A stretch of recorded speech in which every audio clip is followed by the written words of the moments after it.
Hey there, it's Aunt Alissa again, and today I'm going to read to you Walt Disney's Johnny Appleseed. This is another one of those books that came from the Nichols house in Waldoboro, and it's one that I remember being read to us when we were young. So here it is, Walt Disney's Johnny Appleseed. There was one thing Johnny Appleseed liked to do better than anything else. That was to find a sunny spot and dig a little hole and plant an apple seed, for he knew the seed would grow into a sturdy apple tree.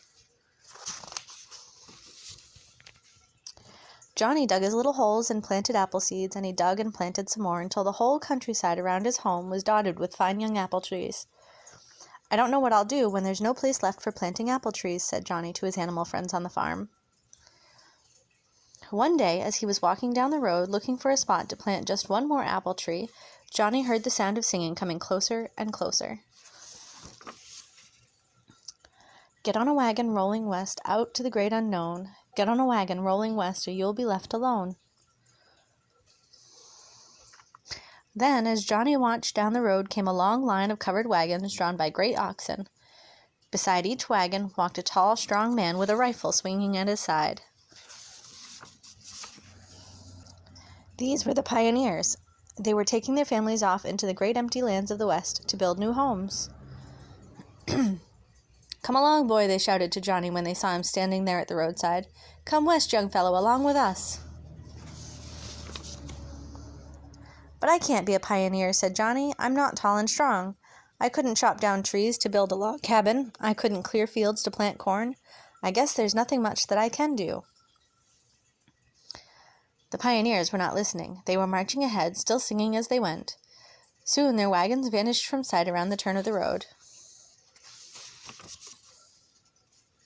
Only the words of their song floated back to Johnny on the breeze. "Or you'll be left alone." "Oh dear," said Johnny to himself with a sigh. "I wish I could go west too."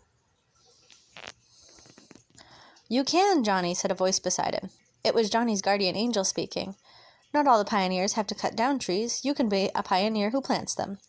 Wherever there are homes, son, the folks will need apple trees." "Why, just think of the things that apples make. There's apple pies and apple fritters, apple cores to feed the critters. Tasty apple cider in a glass. There's apples baked and boiled and frizzled. Taffy apples, hot and sizzled. And there's always good old apple sass. You're needed in the West, young Johnny Appleseed. You have a job to do." "But I have no covered wagon," said Johnny. "I have no knife and gun." "Shucks," said the guardian angel. "All that you will need is a little pot to cook in and a stalk of appleseed, and the good book to read." "That's wonderful," said Johnny. "I have a pot to cook in and a book and my appleseed. I can start right away. I'm off for the West, Mr. Angel, this very day." Of course, before he left for the West, Johnny stopped to see his friends, the animals on the farm. "I hate to say goodbye," he told them, "'cause you've been such good friends to me. I sure will miss you when I'm out there all alone." The animals looked sorrowful. They knew they would miss Johnny too. "Well, so long," he said at last. Then away down the road to the West he went, young Johnny Appleseed. The West was mostly forest in those days, and that forest was big and deep and dark and mighty fearsome place. You might think for one young man to be all alone without a knife and without a gun. But Johnny Appleseed never thought of being afraid. He just marched along the narrow forest trail, singing a merry song, and as he marched he looked to left and right, watching for bright sunny spots to plant his apple seeds. No, Johnny was not afraid in this forest, but he was lonely. He had to admit that. It had been some days before he had seen a covered train or a single pioneer, and he missed his animal friends back on the farm.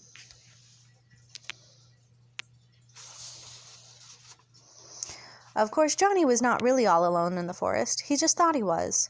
On every side, from behind every tree, sharp little bright-eyed little forest creatures kept watch as he marched along. And as they watched, the little forest folk wondered, for the animals did not like men. The only men they knew were the tall, strong pioneers. They cut down trees to build cabins. They cleared away thickets to make fields. They shot wild animals for food and fur. Naturally, the forest folk did not like that.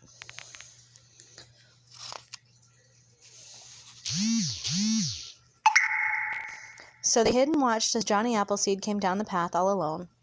"He doesn't look like the others," whispered a chipmunk. "He's not very tall. He does not look very strong," said a squirrel. "He has no knife, and he has no gun," said the littlest bunny. "Still, he is a man," the gentle deer reminded them, "so we must be very careful." And they were. They watched ever so quietly and ever so cautiously as Johnny Appleseed walked along, looking to the right and to the left. At last, he came to a little sunny open spot among the forest trees, and there he stopped. "This looks to be a right nice spot," said he, "for me to plant an apple tree." So Johnny set down his little cooking pot and his Bible and his packet of apple seeds, and he picked up a long straight stick which he found there on the ground. "This is a fine straight stick for digging my little holes," said he. But the animals watching thought it was a gun. "Danger!" they whispered. "The man has a gun! Run, run, run!" At the signal the animals ran off. Off in all directions they scattered through the forest. But the littlest bunny caught one foot in a twisted vine. He squirmed and twisted as hard as he could, but he could not jerk himself loose. "Oh dear, how sad!" whispered the other animals as soon as they knew, and from their hiding places farther back in the woods they watched to see what would happen to the littlest bunny.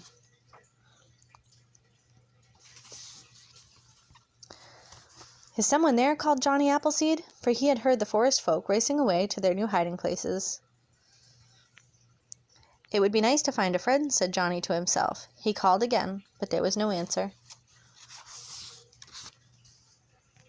Pushing the bushes aside with his long stick, Johnny Appleseed stepped into the forest, and there, while the watching animals held their breath in fright, he found the littlest bunny.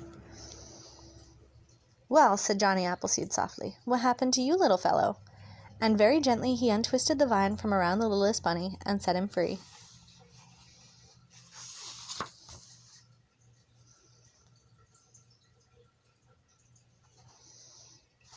"I wish you wouldn't run away," said Johnny Appleseed to the bunny. "It is lonely in the forest for me, and I would like to be friends." The littlest bunny did not say a word, but he put his soft nose into Johnny Appleseed's hand and twiddled his whiskers in a friendly way. The other animals were amazed. "Why, this man is not bad," they said. "He is nice and friendly." So one by one they crept out from their hiding places and gathered around Johnny Appleseed, and soon Johnny was surrounded by new forest friends. "Well," he chuckled happily, "this is as nice as being home on the farm." And from that day on, Johnny Appleseed was never lonely again. He wandered on through the lands of the West, planting his apple seeds and singing his merry song.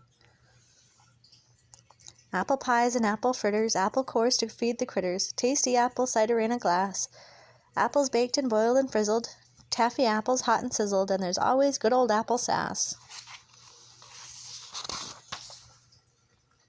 As the years passed, there were more and more farms through the wide land, and farmhouses and people, and in almost every farmyard there was spreading apple trees. Johnny was a welcome guest in all these farm homes. He liked to come and visit for a barn raising or a house raising or a quilting or a corn husking bee, for then friends would gather far and near.